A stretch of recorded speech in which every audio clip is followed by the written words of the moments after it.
We got George. How you doing? Hi, Matt. Hey.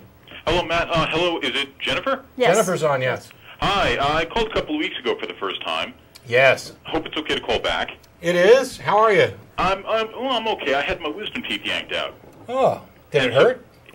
No, and thanks to the miracle of science, actually. Mm-hmm. Yes. Using things that human beings have developed, our knowledge of anatomy and pharmacology and surgical procedures, it went extremely well. I mean, as well as something like that can go. Yeah. You actually, stole my point. Not only did I have a root canal where I had not a moment of pain before, during, or after, but, I also had my wisdom teeth removed, and oddly enough, no pain, despite the fact that we were trying to correct this horrible mistake of an intelligent designer, evidently. Yeah. Clearly, he was. I guess he got a Twitter or something when it came time to design the lower mandible. Yeah. Because it really doesn't fit the teeth, and my dentist confirmed, and the oral surgeon confirmed, that the number of people who need their wisdom teeth removed, even if they've been exemplary about dental hygiene, points to a serious architectural issue. Yeah. With the human skull. Also, by the way, I had a chance to make an atheist teaching moment out of it. I had a friend who was going for similar work, maxillofacial work, not his wisdom teeth, something else, who is a devout Christian. And I said, I'll tell you what, how about I'll take the Novocaine and the gas, and you pray for a lack of pain. Yeah. And I don't like think that. he took me up on that. Yeah, I wouldn't suspect he would. A couple of brief things. As far as the slavery argument, I've heard that too. Well, the Bible doesn't say you should have slaves. It actually says X, Y, and Z, and they become so attenuated with their analysis. My answer to them is, well, okay, slavery was part of ancient Near Eastern socioeconomics. True enough. But something even more ingrained, in fact, something going right back to the beginning, was polytheism. Yep. And certainly Yahweh had no trouble giving Abraham marching orders to turn those people's entire worldview upside down and tell them there's not a bunch of us up here, there's just one. So they could take that on, but apparently not slavery. I'd say there's a good case to be made that that's not, in fact, what happened, and I don't just mean because there is no God.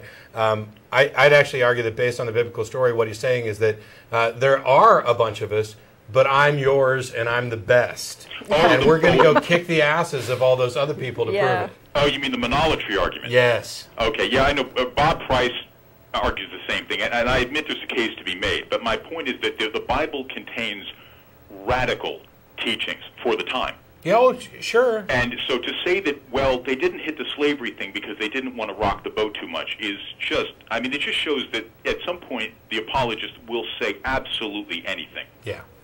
And even under the load of Vicodin that I'm in, it doesn't make any sense. Yeah, the guy who wrote us one of the arguments was, oh, well, you're looking, when you see the word slavery, you think Kunta Kinte, but really it was this nice thing way back then. Yeah, my ass it was. Yeah, hey, you can beat them till they're almost dead? Isn't that pretty much the same thing? Why would you want to beat them to death? You don't get any work out of them if you do that. Yeah, the answer to that is to offer them to recreate the same arrangements with you as the slave master. Yes. Yeah, we've actually offered, asked people on the blog if they would support reinstituting biblical slavery in this country, and they actually are noticeably silent on that. Yeah. They just don't respond to that.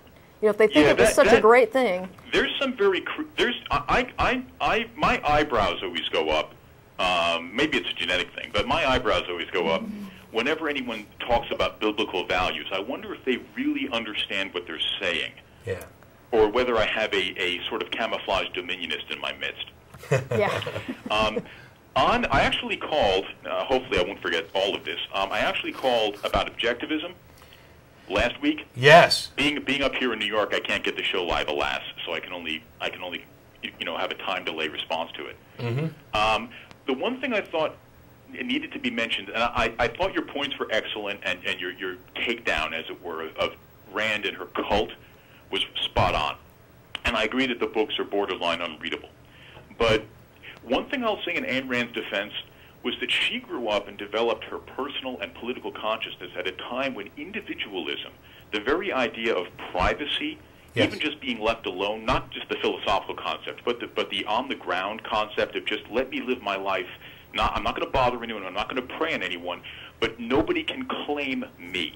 right, was under attack from all sides, from fascism in Europe, Bolshevism in Russia and elsewhere, some of the creepier aspects of the American progressivist movement.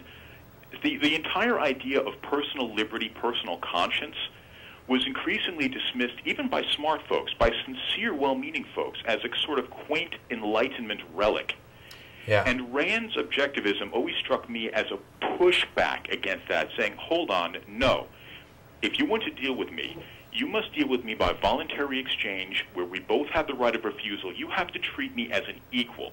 yep, You can't, I don't belong to the race, the people, the party, the state, the movement, altruism itself, whatever. I can exist for me, and if, starting from there, we can build something together. Now, I agree with you and Russell last week that it degenerated into dogma. And yeah, I think so. You know, and those points that you made, those are the areas where I definitely would agree with Ayn Rand. But I think one of the things is, you know, yes, she came from a time and a place where it may in fact be remarkable for her to have been so outspoken and successful in promoting those ideas. On the other hand, I don't find her particularly original in her thinking, and I think she made some big mistakes in trying to sort this stuff out. In order to kind of immediately block any arguments for solipsism, and for example, she comes up with that initial assertion of hers, which pretty much stops it. And then I think she was trying to like one-up Descartes, or instead of "I think, therefore I am," I forget what her specific one was, but I think she missed and didn't see that Descartes had already eliminated the solipsistic arguments, and in one-upping it, she looks kind of sophomoric to me. Yeah, fair point. Also, I think her historical analysis suffers from reductionism in the sense that while the tension between individual and collective is part of history and part of our lives, it's a part of it. It's not the entirety of it. Yeah. And the minute you take the complexity of life and reduce it down to one dialectic and say everything can be explained by this, that's the warning light should start flashing. Whether it's class conflict or group personal conflict or family dynamics, life is really tricky. And the minute you know, as wonderful as it would be to believe that we find some kind of Rosetta Stone, which explains absolutely everything, if you just look through that lens, yeah, that's a dangerous thing. That was the first thing that bothered me back when I was religious. That bugged me. Yep. And it bugs me now when people, even avowed, deliberate non-theists or atheists, do it. And which is why I think that we have our work cut out for us as we tackle this morality authority problem.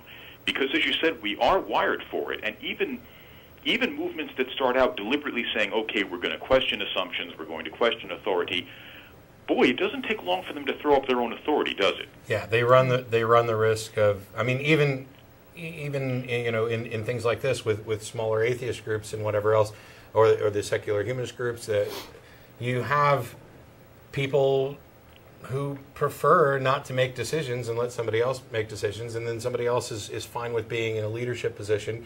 And if you're not careful, that kind of thing can blossom into, you know, all kinds of crazy cults and movements where the real reason for the movement has been entirely lost, where it's become a system that's driving itself. Right, and the authority becomes self-justifying, Yeah. and it becomes voracious in its claim to legitimacy. That's my plan for taking over the world.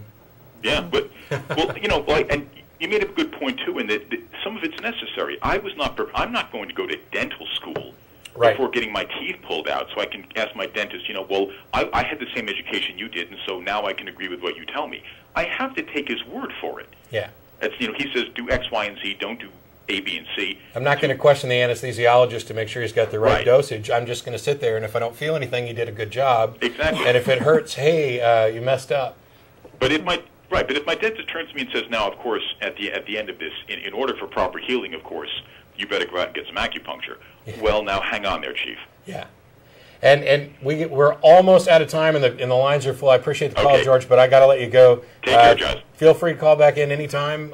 I could talk to you for hours. I'm pretty sure that we'd get into some conversations that would put everybody else to sleep, though. But Before we yeah, go on, I want to just make the last point here in that I just covered Piaget's theory and Kohlberg's theory on the stages of moral development. There have been a lot of other people that have contributed to this. The one thing that's noticeably absent as a requirement for moral development is any reliance on religion or God.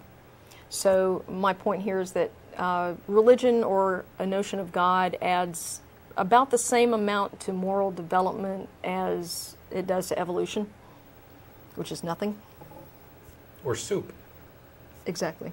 Stone soup. There you go. Yeah. We bring Tracy up so much. Yeah, she did the I know. soup. By the way, the Wile E. Coyote thing, that was originally from Tracy. And I loved it, so I'm going to use it whenever I can. But we've got about 6.5 minutes left and a couple people online. We'll get to you in just a second. I wanted to get out the last minute reminders. We'll be going to Threadgill's after the program's over, around 5 o'clock or so. Any atheist or atheist-friendly person is welcome to join us. Reminders that next Saturday is the ACA rummage/garage sale. Next Sunday is Oakdeberg's lecture at the Austin History Center. The 20th will be the Bat Cruise. The 27th is the trip to the zoo. There's a lot of events. Visit the ACA website at www.atheist-community.org to find out what's going on. And for those, there's also, if you go to atheist-experience.com, that's the website for the TV show. And there in the archive, you can find a list of links to past shows. And there's a way to expand it to include those shows that we're no longer hosting as well, that are up on Google Video. There's also a new fan page for the Atheist Experience there with specific questions and links to work that people have done that are fans of the show. If you've been listening to the show as a podcast or watching the entire 90-minute Google videos, please stop by the fan page at atheistexperience.com, atheist-experience.com / I think it's fan, but there'll be a link there. There's plenty of links to the various shorter YouTube clips that people have put up. And I'm happy to say we've been translated into Spanish. Ah. Somebody has subtitled videos now in Spanish. I'm dumbfounded. I'm really happy that people are enjoying what we're doing and wanting to help spread efforts like this around the world in different languages is nice too. I love the shorter clips. We don't have time to piecemeal the show up here, but for the people who are fans of the show and want to do that, I encourage you to keep on doing it. So we got a couple calls left.